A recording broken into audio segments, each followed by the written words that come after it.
I first came across Nicholas Janni when I read his book, Leader as Healer. Nicholas Janni has devoted his life to the study of human potential. Since an awakening at the age of 16, he has studied and practiced many different forms of personal and spiritual development. He works with CEOs and senior teams globally and teaches at two of the world's leading business schools, bringing a new vision and practice of leadership. He bridges the worlds of creative, personal, spiritual, and professional development in a uniquely powerful, relevant, and accessible way. In his first career, he was a theater director. He studied with Jerzy Grotowski in Poland. He taught at the Royal Academy of Dramatic Art in London and directed his own theater company. He spent over 30 years researching the theory and the practice of the zone of peak performance. His book, Leader as Healer, A New Paradigm for 21st Century Leadership, was published to great acclaim in March 2022 in Europe and June 2022 here in the US. I can't recommend this book enough, and I'm so deeply honored to have Nicholas on the podcast today. Welcome, Nicholas. Thank you for being here. Thank you, Nicholas, for being here. I really appreciate it, and I'm just so truly excited for this conversation. And you're all the way from, you're zooming in from the UK. No, actually, I'm in Israel at the moment. Where in Israel? My wife is Israeli, so we have a home here. I'm in Oh, Herzliya, near Tel Aviv. very cool. Well, thank you for making the time so far away. I really appreciate it. And I really want to understand, because I think we all have our journey, we all get these moments. When did you first know that you were a spiritual person? Actually, very clearly, age 16. And briefly, I was at school in London. I was a rock and roll kid, and one school holiday, a friend of mine said, "My grandmother lives in a Tibetan Buddhist monastery in Scotland." We were in London. "I'm going to visit her. Do you want to come?" And honestly, it just sounded like a kind of wacky, why not? So up we went to now a very famous place. Then it was tiny. Started by Chogyam Trungpa, who became very well known. And anyway, it was all kind of exotic and difficult, and hours of meditation and chanting. And halfway through our time there, someone gave me a very classical Buddhist text. And I was sitting in our room reading it, and it was literally like a curtain opened. And in that moment, I 100% knew what this was speaking about. And it changed my life, literally, in one moment. So ever since then, that has been the core of that pursuit, that looking, that researching, that developing has and continues to be the center of my life. That's pretty amazing. I think you're very young. I feel like I think when I was younger, I had moments Right. of like, I knew I could manifest things, and I was clear. There was things that happened to me that made it clear I could drive my own life. But I don't think I had the spiritual awakening until much later. I was very much, in my surviving self for most of my 20s. I think that's pretty powerful that you Right. opened a book, connected, and started a pursuit. And so then how did that shape, I guess, your early adolescence? It shaped it in that I was relentlessly seeking the literature, the teachers who spoke about this. I was pursuing yoga, music. Carlos Castaneda was a huge kind of beacon. And, I had a very good friend, and we were both really into this. So we would go hiking in mountains, and then we would run down steep mountainsides to get into altered states. I was like relentless. Wow. So everything was about, trying to find out more about this, experience more, dive more and more deeply. And then, I always knew I would go into the arts because I was brought up in a film family. But I went into the theater, and just before I began my studies, I found a couple of people, famous figures in the theater, who showed me that theatre could be a spiritual path, and I was so happy. So the next 20 years, that was my path. I was exploring basically the altered states that actors could go into when their whole body became totally open. They became like channels. And I researched that for 20 years. Like, how would that happen? How would we practice that? And it was amazing. I mean, we had just extraordinary experiences in the rehearsal room, particularly. So, yeah, that's kind of briefly. I'm fascinated by this idea of surrendering, which you talk about in your book, and Mm, surrendering right. in acting and in theater. And so what did you how did you figure out how to get people into that state faster? What was like some of the tidbits of the methodology? I'm sure you can't sum up Right. 20 years of research and study in the next 2 minutes, but to give me a little sense of how that works. Mm. Well, that's a beautiful question. I can actually say it very simply that the deep opening of the body was at the core of it.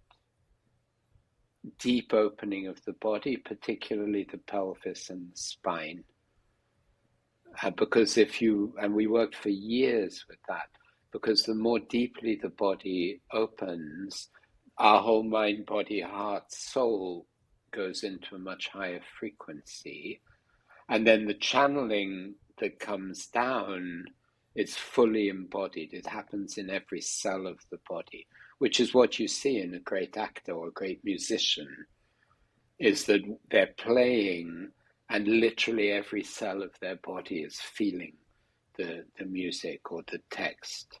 But for us, the key was a deeper and deeper opening of the body, which also led to the kind of natural surrender you're speaking about, where I don't produce what's happening. I allow it. It comes like a river. My job as a performer is to have the right kind of structure and control, but I'm not controlling the material. That's coming. That's coming. That's like a river. It's an amazing. I mean, I'm still totally fascinated by performance and No, I mean art, and even though I'm I'm not. also a professional DJ, and so I've been doing it for over a decade. And one of the things I find is that DJing has always been access to flow state for me. It's always been the quickest and easiest way Exactly. for me to get to this flow state. Yes. That the question is, how do you Right. replicate that in other areas of your life? Because when we're operating that flow state, it really is the most. I joke, but I sometimes am like, this is what it must feel like to be God, because it's so deep nourishment, deep contentment, and your brain is off. You're just Exactly. incredibly present in such a meaningful way, which Exactly. great acting is presence. You're Right. in the moment with the other people. Right. And so acting is full of these bizarre exercises to get you warmed up and get you sort of in that space. Is your methodology more focused on, is it somatic? Is it body awareness? How do you get people into that open state physically? Now you mean, how do I do that now with the leaders I work with? I meant I want Um, to get to leadership in a second, but I yes. mean with the actors, and then we'll talk about, because I have Okay. so many questions about the leadership component. But Well, well. First of all, I was deeply immersed in the work of Jerzy Grotowski, very famous Polish director. So I went to Poland. I then worked for 3 years as an actor with a Grotowski-inspired group in Switzerland, and his actors used to come and work with us. So I had a full-on 3 years of this work, and it was a whole series of exercises. I mean, I sometimes joke. I say we spent 3 years opening the pelvis. It sounds ridiculous, but no, that it is doesn't. I get literally it. what It's we like did. mastery That is takes literally what, time. it was like deeper and deeper and deeper and deeper. I mean, I have video of me demonstrating stuff, and when I show it to people now, they're like, "What?" I mean, my body was doing crazy stuff Cool. because, that's Grotowski said it was you get to the point where there is no gap between inner impulse and outer action. The body becomes totally light, like you cease to feel gravity in your body. It's like you're flying. Wow. I mean, we worked night after night. We would work often all night, night after night. And we pushed. I mean, it was very extreme. I later learned how to work in a more subtle way. At that time, because there wasn't all the movements there are now, the way we knew was to push. It was like, also you get to a certain state of fatigue and your body just surrenders whether you like it or not. So, but it was extraordinary work. And when I went to Poland, we did very, very extreme work with one of Grotowski's assistants. Like we went out to a forest in February, it was freezing, like -10 or something. We were in a rundown stable. There were about 12 of us, literally a ruin. And the leader said, this is going to be very difficult. Here's what we're going to do. For 5 days, we're not going to talk. We're going to walk and run in the forest. And we would come back freezing, no coats or gloves or scarves, nothing warm you were allowed to wear. We would get in our sleeping bags. 2 hours later, we were woken up.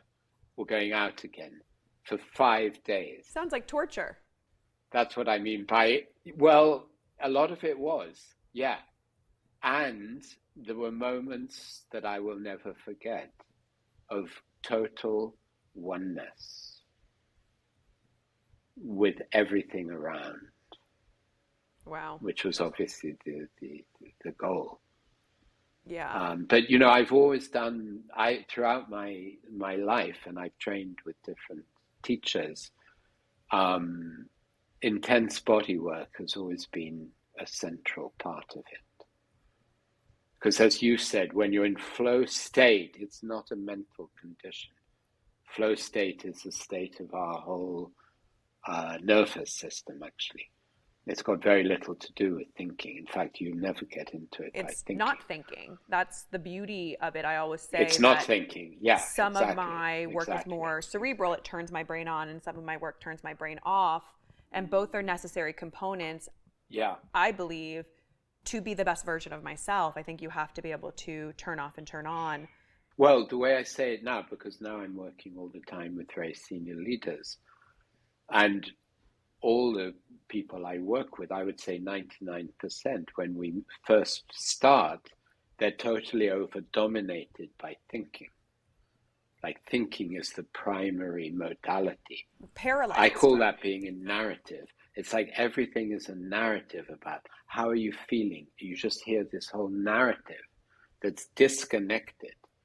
So what I speak about now is we actually need to relocate internally to come to a much deeper inner place within which I have a very sophisticated thinking capacity, but it's not dominating, it's serving. Actually, Einstein said, you have to find out whether your mind is your master or your servant. We need our thinking capacity, but we need to be rooted in a much deeper, more embodied center inside. Then I have my emotional resonance. I have my thinking. I have my intuition. That's what leader as healer is. It's that I'm working in a much, much bigger, holistic modality in which all parts of me are working together coherently. Right. One part of which is very sophisticated, rational thinking. Well, I think what's hard, there's so much unlearning that has to come into being an embodied leader, because society and capitalism tells us we need to operate through force, we need to operate through logic. And what happens is, what I have seen so much of is the disconnection from the trust in ourselves and our own intuition. And when we disconnect from that, we actually, turn off this hyper superpower we have, which is our intuition, we tend to devalue, but actually is the inner compass and the inner guiding light. And the more that I talk to founders or leaders and I ask them, like, well, what are you feeling, or what are you thinking? What does your body tell you? I don't have to tell you. You know the answer. I'm just asking you what you already know. And they've lost that connection. And so making that reconnect is such a big part of embodiment, because for so long society has told us to ignore it. Absolutely. It starts in school. I mean, the left brain is prioritized.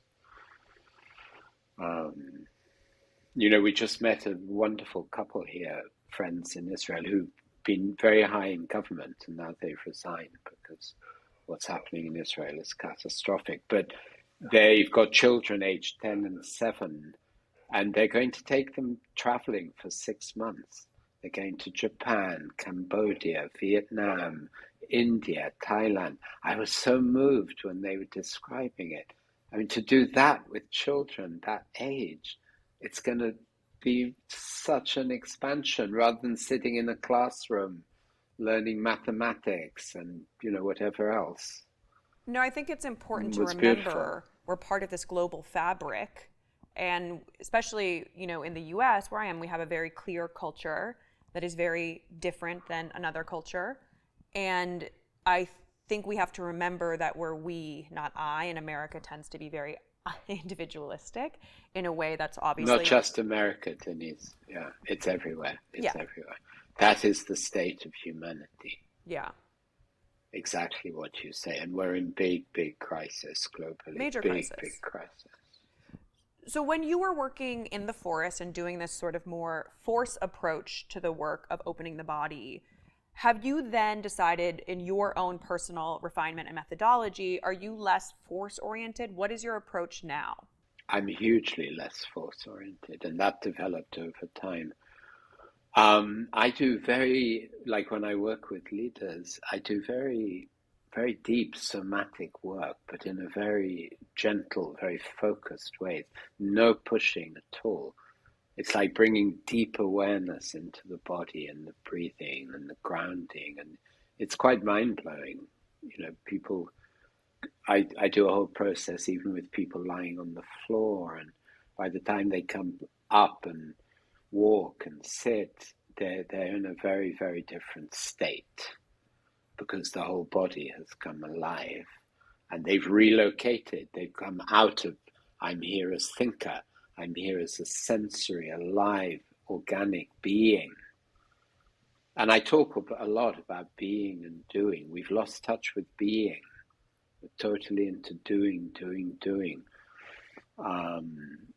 So a very important part of this is learning to pay attention in a far more refined way. Because the moment we pay attention, we already break the spell of thinking.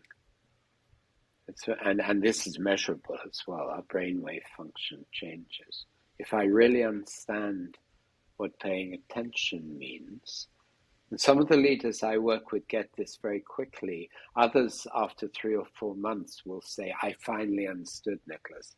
I finally understood the difference between thinking and paying attention, because they can seem similar. No, they're totally different. So that is a very, very powerful tool, because the moment we really pay attention to usually something internal, but it could be something external, our whole brainwave frequency changes. We actually move more naturally towards flow state, which is alpha wave brain frequency. So I also teach I teach 2 very core practices. One is to maintain inner and outer attention at the same time. And you find this in different traditions. It's a mastery practice, because most people, like when we relate to the outside, we go out. Yeah, but then I'm not here anymore. Like listening is not, I go out to you. No, listening is here and I'm receiving you. So I'm feeling you and I'm feeling myself at the same time. That has endless refinement. The second practice is what I call the backward circle. This came from a Zen master I trained with a long time ago. And he used to say at any one moment, you're on a forward circle or a backward circle. And if you're on a forward circle, get off it. Because a forward circle, I come up and I come out of my core and I go out. Backward circle, I come back, I come down, I feel my body, I feel my pelvis, I feel my feet. Whatever I'm doing, I'm here. So that for a lot of people becomes a very powerful image. And I get people to people need to remind themselves throughout the day, in any meeting, in any Zoom call. And these simple practices have a impact, big impact, because, leaders can spend a whole day on Zoom and they're in a kind of fog, basically. No, take a breath, feel your body. You're going to listen much, much better. The whole quality of your conversation is going to be much better. People I work with do this, and it already really changes something. That's just the beginning. Because Oh, I'm there's a lot sure. more to say. But I'm that's not. sure. But I think what you've touched on for me is the quality of presence. And I have found I went through a big work shift myself. I was building a startup and it didn't work out, and it sort of forced me to surrender and reorganize how I wanted to work in the world and how I wanted to show up. And Right. one of the big things for me was choosing to be deeply present and not outcome or goal focused at all. And in the presence, in the quality of presence, you're in flow state. So things start, all the goals happen and you don't need to fixate on them because you're so present. And what's been so amazing about the quality of presence is that everything just started to fall into place in this really beautiful way as the world, as the earth teaches us. It grows, it takes care of what needs to be taken care of, it takes care of itself. It's a holistic ecosystem that provides. And that for me has been such a big difference, is not just being here with you is the only thing that matters. And when you do that, I think it reverberates out in a different way. For sure. Yes, for sure. Exactly. So when people decide to work with you, this is my big, I'm sure, I feel like every time someone knows they need to do the work or they're stepping into doing the work, there's always a big amount of resistance before they say yes and surrender to the work, which is different from then surrendering after. Do you feel that a lot, or do you feel like that most people that come to you are very open and ready? Well, I do a mixture of one-to-one work and group work, but let's take the one-to-one work, because I work with some very senior leaders. Before we start, I give a very clear map of what we're going to be doing. So, for instance, core to me is we're going to work on two parallel streams.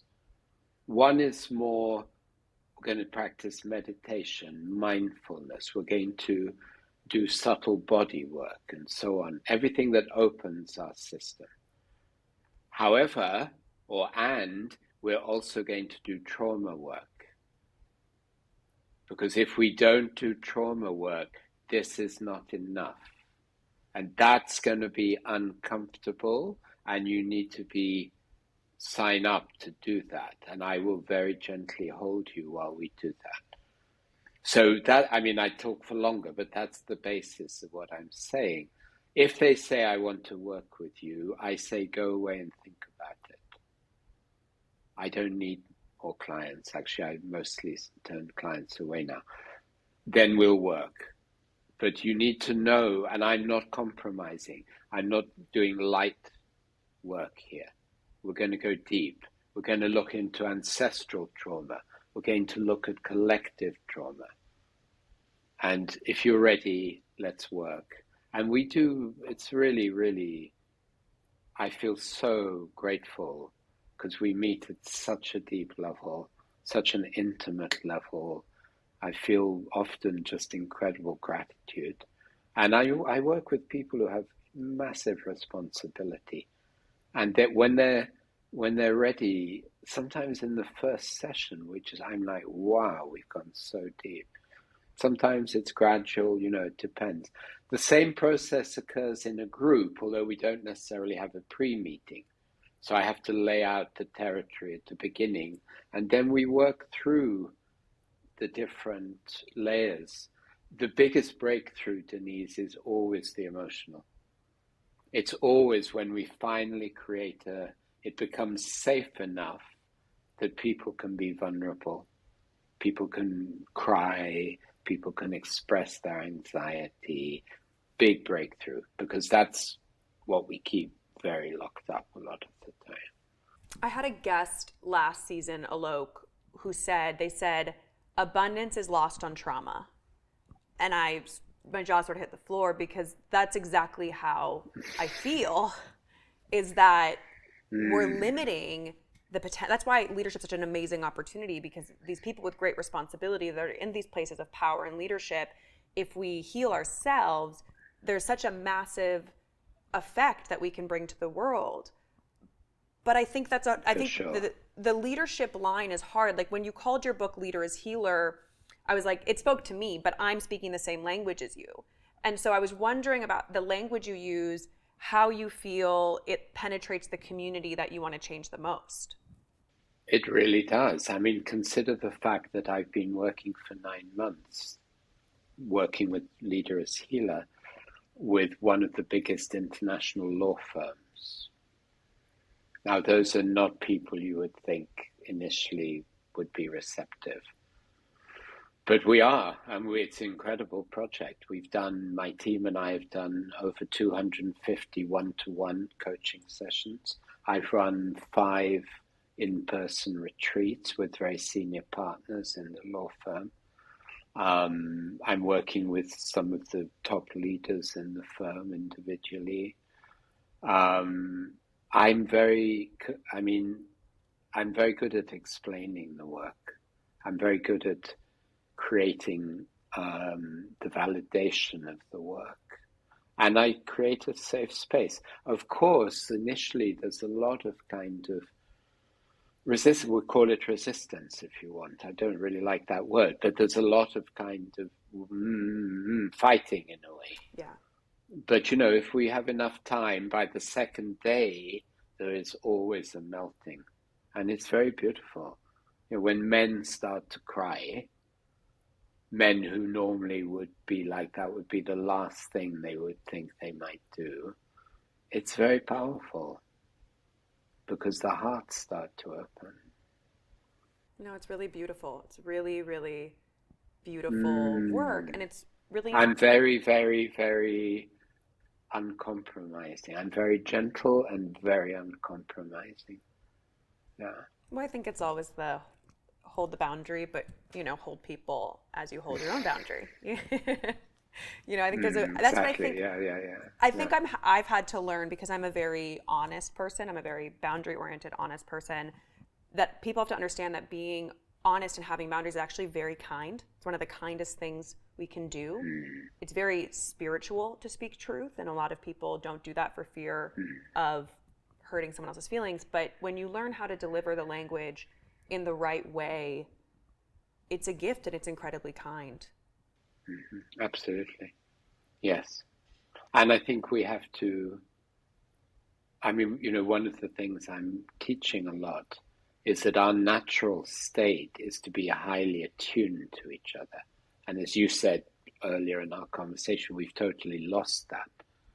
When we really come home to ourselves, for me, relating is I feel you. I hear your words, but much more importantly, I feel you and you feel me. That's relating, and there's so little relating. I have leaders who come to me after a few months and they say, literally, they say things like, you know, Nicholas, I just realized no one is really listening to anyone. But they hadn't realized that before. They hadn't realized that before because they were in that system. We've normalized absence. We've normalized not relating. We've normalized existing in these abstract intellectual bubbles that are lifeless. They have no chi. That's become normal. So it's only when there's enough wake up to presence that we can see, oh my gosh, we're walking around in this fog. It's literally a kind of fog of disconnection. And you can't unsee what you've seen. I think once you cross that chasm, it's very clear. You're like, whoa. That's exactly. But while you're living in it, it's what everyone's doing. You don't know any other way. And so that's what I always tell people is we don't know what we don't know. And we don't have to feel bad about not knowing that. But once you cross the chasm, you have to do the work or the maintenance to stay in that state. Right. It's very easy to get out of alignment. Well, then in a way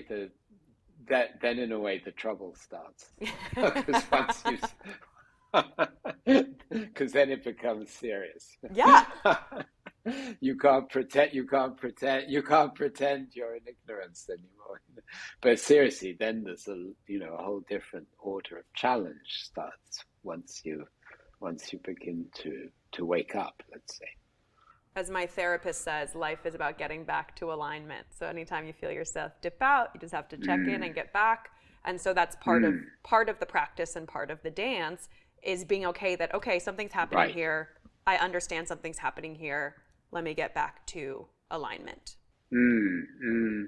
Yeah, because also, most corporate culture is doing the opposite of supporting presence. So even if some people begin, and it is often the question, people come for a 2-day program and they're going through this amazing experience, and they're like, yeah, but Nicholas, how am I going to do this when I'm back in a culture where it's dog eat dog and fighting, and you know that's what I mean by the trouble starts. Then you have to really expand your practice. You have to have community of support. You have to have ongoing input. That's very challenging. If you start to be more present and awake, but you're in a culture that doesn't support that, which a lot of cultures do not, No, it's very yeah, it's challenging. challenging. I just read this book, How to Do Nothing. And in the book, the author references this performance artist. Her whole thing is to do subtle acts that subvert culture. So she went into a big consulting firm and she just sat at a desk and people are like, what are you doing? What are you doing? Knowing she's a hire. And she's like, I'm doing thought work. And over the course of 2 weeks, her thinking at a desk became so confronting. People started complaining that she wasn't working when thinking is just as much working as anything Right, else. But the brand of not working that's right, accepted is checking your email, reading news online, checking social right. media. And I was like, how fascinating that the idea of thinking at work was so confronting to the hierarchy of the structure that it caused this like internal anxiety and turmoil when she is just being. And Of course, creativity, you need of to be. course. That's why the emotional work is so important, because as soon as we break this spell of fog of thinking, thinking, thinking, of course, then we start to meet a lot of anxiety. We may meet grief. We may meet, everything that's been locked away inside, and which our relentless doing is actually a way of protecting us from feeling much of the time. So it's a big process to actually be willing to start to feel more, and you have to have support. It can't be a solo journey. That's why we've created these incredible 30-minute high intensity coaching sessions, which we call matrix coaching. It's so powerful, and people understand because they get a explanation beforehand. We will give you only 2 minutes to talk about what problem you want to address. And then we'll stop you after 2 minutes. And then we will work with what's happening inside you. What's happening? How are you feeling? And it's unbelievable what unfolds in only 30 minutes. Sometimes we're finished in 20 minutes. And we've gone through a process that you wouldn't believe was possible, because we break the narrative. We're not interested in the narrative. What is happening? Let's be with what is happening. And if you feel numb, perfect. Let's be with that. Let's be with that. Let's be with exactly what's true. Wow. It's an amazing methodology that has unfolded. And very difficult, because most coaches are trained to do something. Most coaches are trained to try and help you get somewhere. And we're doing exactly the opposite. We're saying, let's be fully here. I think there's a big difference, though. There's a lot of coaches that are employing, I describe them as like band aid mechanisms. You're just, if you're not getting to the Yeah, root of the leader, the trauma like you work with, then it doesn't matter how much coaching you have, you're going to face the same hurdles because you have to heal the root to actually level up in leadership. I agree. I agree. And there's actually very I know very little coaching that really goes to the root. Very little.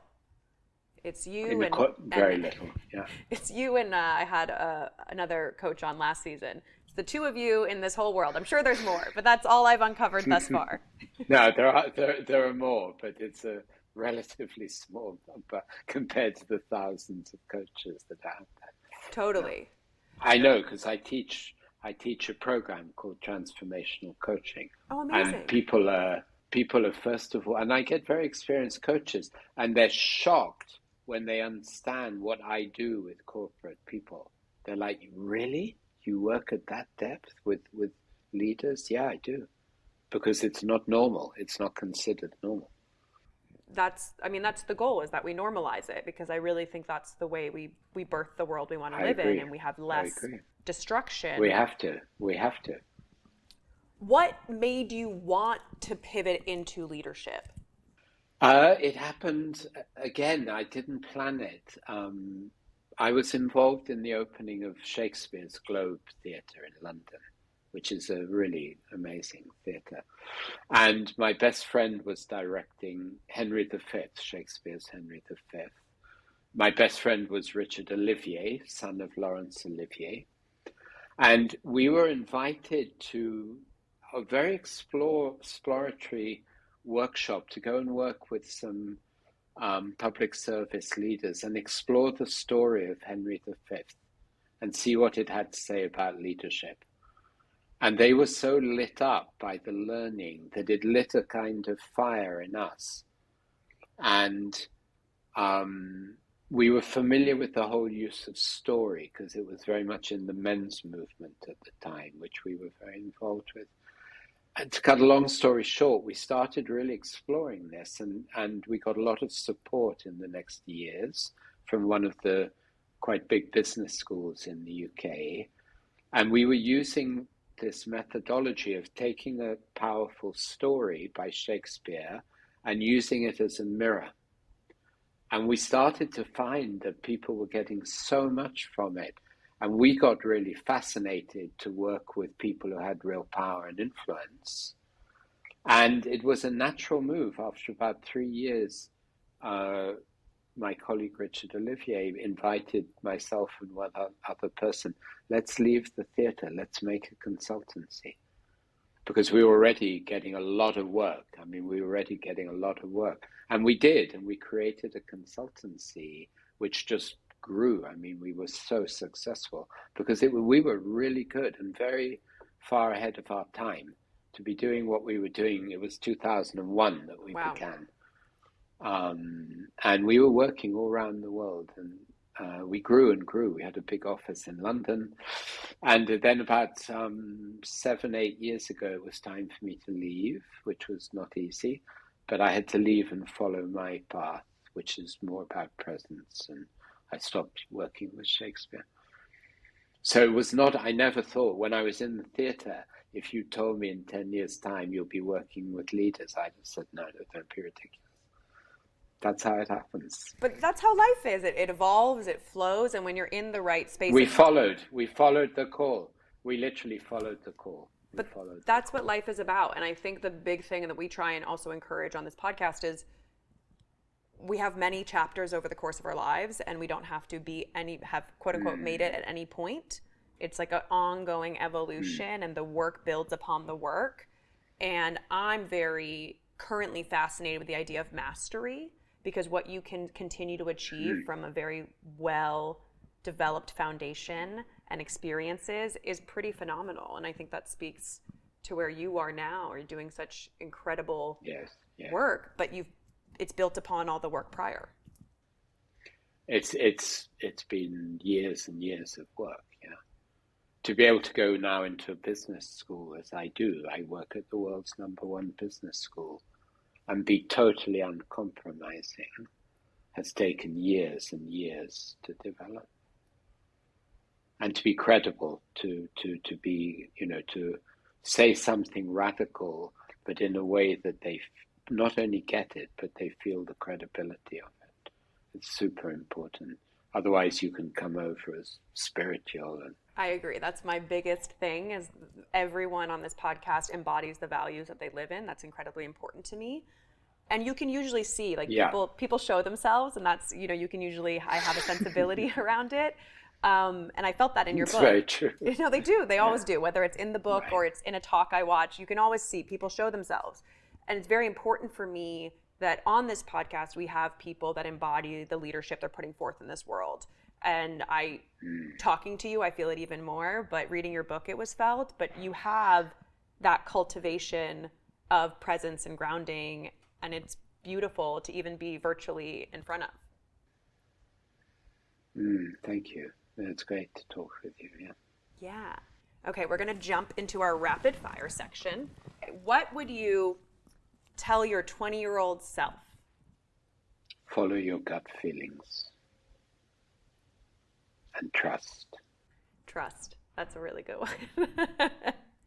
20-year-old me needed that one real bad. What is the last book you read? I've finished a book by a very great spiritual master called Adida, called Prior Unity. I don't read very much, actually, but this book has been very profound. Prior Unity. Okay. I try and read every book that is recommended. I'm very behind, but I get to them all eventually. So I'll add it to the list. I'm very excited. It's short. It's short. Oh, good. Even better. Because I'm a fast reader, but it's a long list. Very good. Okay. What are you struggling with right now? Well, I'd have to really kind of create a bit of struggle. No, that sounds silly. I'm in a leadership position that I've not been in before because I'm actually building quite a substantial organization, and I've never been the leader of an organization. So that's bringing very interesting challenges to me. On a very personal level, I'm meeting the fact that although I give so much, it's not so easy for me to receive love. And my wife and I are really beautifully working with that. I feel very fortunate. Yeah. It's a hard one. I've had to work on that one in therapy, so I understand. Right. Reception is a lot harder than people give it space for. Yes. What is bringing you joy right now? Oh, many, many things.